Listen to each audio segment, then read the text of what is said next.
gis ngeen muscle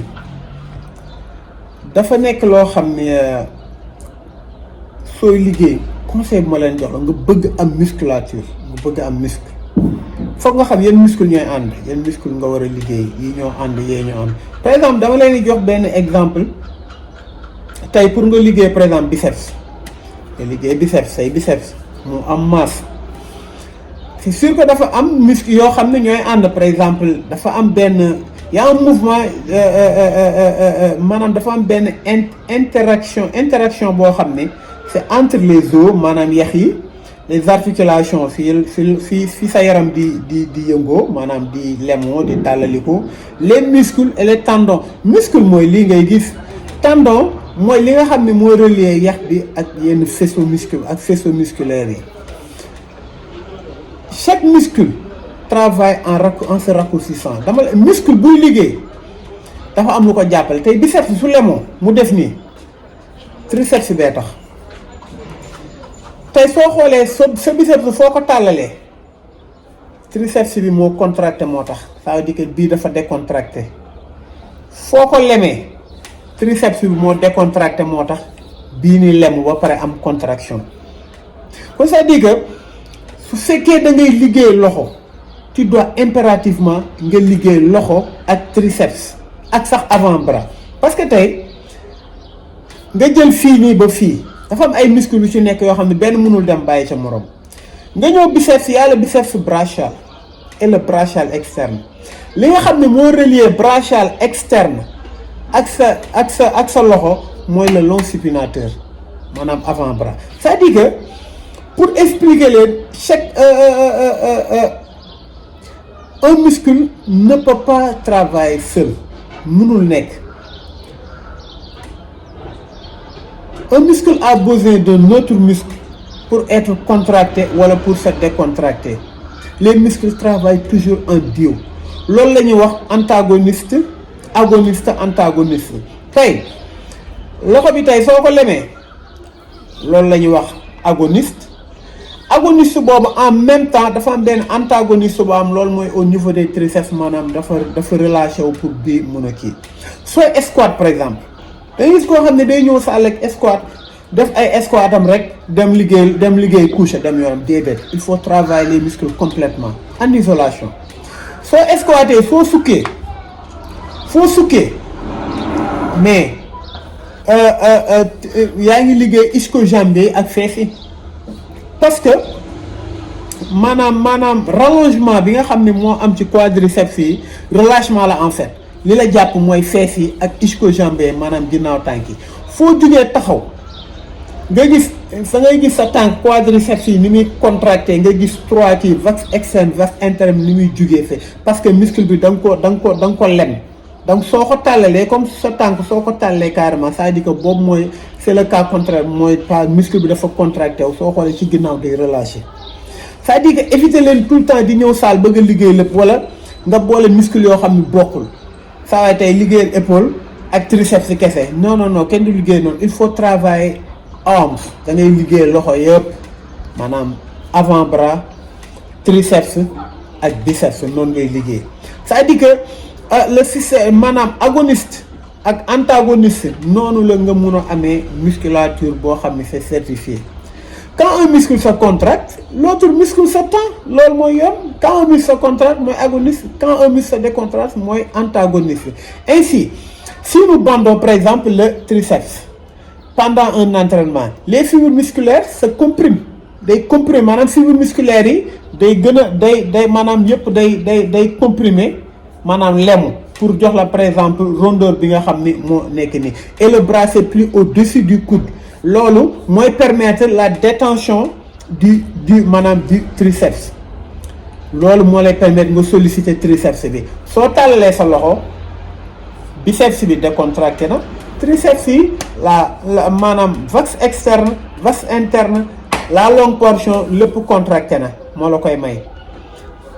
maanaam pendant ce temps soo defee nii dootoo gis vaste externe dootoo gis la vaste interne la longue portion day nooy carrément c'est-à-dire que biceps bi moo contracté moo tax est-ce que yéenay comprendre plusieurs muscles sont nécessaires pour faire même bouger le corps par exemple pour nga dox rek pour nga dox ñu bëri dañ jël par exemple nga jël ko par exemple mu doon lu yomb da ngay jël benn xale rek buy jàng dox